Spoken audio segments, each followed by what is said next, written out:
അതെ, നമുക്കിന്ന് കുറച്ച് കക്ക കിട്ടിയിട്ടുണ്ട് കേട്ടോ. നമുക്കതൊന്ന് പുഴുങ്ങിയെടുത്താലോ? ദേ അതിന് വേണ്ടിയിട്ട് കക്ക നല്ല രീതിയിൽ കഴുകി വൃത്തിയാക്കി പുഴുങ്ങാൻ വേണ്ടിയിട്ട് ഒരു കലത്തിനകത്ത് ഇടുന്നുണ്ട് കേട്ടോ. കുറച്ച് വെള്ളം കൂടെ ഞാൻ വെക്കുന്നുണ്ട്. കഴുകാറായപ്പോഴത്തേനും ദേ നമ്മുടെ ആദവും വന്ന് ഹെൽപ്പ് ചെയ്യുന്നുണ്ട് കേട്ടോ. കഴുകി വൃത്തിയാക്കിയ കക്ക നമുക്ക് അടുപ്പിൽ വെച്ച് വേവിച്ചെടുക്കാം. വേവിക്കാൻ വേണ്ടിയിട്ട് കുറച്ച് ഓലക്കാലൊക്കെ എടുത്തിട്ട് വരാമേ. ദേ ഉണങ്ങി ഓലക്കാൽ നോക്കി എടുത്തിട്ടുണ്ടേ. ഇനി നമുക്ക് തീ കത്തിച്ച് ഇത് പുഴുങ്ങിയെടുക്കാം. നല്ല രീതിയിൽ ഞാൻ തീ കൊടുക്കുന്നുണ്ട് കേട്ടോ. തീ കൊടുത്ത് വേവാറാകുമ്പോഴത്തേനും ഒരു ചെറിയ സൗണ്ട് കേൾക്കുവേ. ദേ ഏകദേശം വെന്ത് വരുമ്പോഴത്തേനും ദേ ഇതുപോലെ പത വരാൻ തുടങ്ങും കേട്ടോ.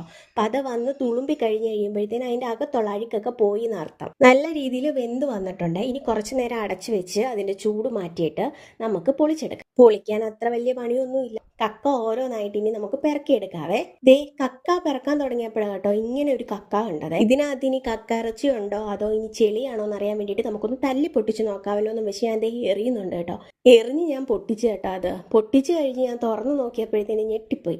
ആളുകളെ പറ്റിക്കാൻ വേണ്ടിയിട്ട് ഒരു കക്കയ്ക്കകത്ത് വേറൊരു കക്കയുടെ തോടിരിക്കുന്നു. ഇതെങ്ങനെ വന്നെന്ന് കുറേ നേരം ഞാൻ ആലോചിച്ചു കേട്ടോ. ഇനി ആരെങ്കിലും കക്കയ്ക്കകത്ത് തോട് വെച്ച് ഫെവിക്വിക്ക് വെച്ച് ഒട്ടിച്ച് വെള്ളത്തിനകത്ത് ഇട്ടതാണോ എന്നൊക്കെ ഞാനിങ്ങനെ ആലോചിച്ച് ഇങ്ങനെ പോയി കേട്ടോ. ഏതായാലും ആളുകളെ പറ്റിക്കാൻ വേണ്ടിയിട്ട് ഇതുപോലെ കുറേ കക്കകളൊക്കെ നമ്മുടെ ഈ കക്കായിക്കകത്ത് ഉണ്ടായിരുന്നു കേട്ടോ. അങ്ങനെ തീരാറായപ്പോഴത്തേനും ഞാൻ ഒറ്റയ്ക്ക് പറക്കുന്നുണ്ടുകൊണ്ട് ദേ അമ്മയും കൂടെ ഹെൽപ്പിന് വന്നിട്ടുണ്ട് കേട്ടോ. ഇതാണ്ട് ഇത്രയും കിട്ടിയിട്ടുണ്ട് കേട്ടോ ഏകദേശം കക്കായെ. ഇനി ഇത് കുക്ക് ചെയ്യുന്നത് ഞാൻ വേറൊരു വീഡിയോ ആയിട്ട് ഇടാം കേട്ടോ.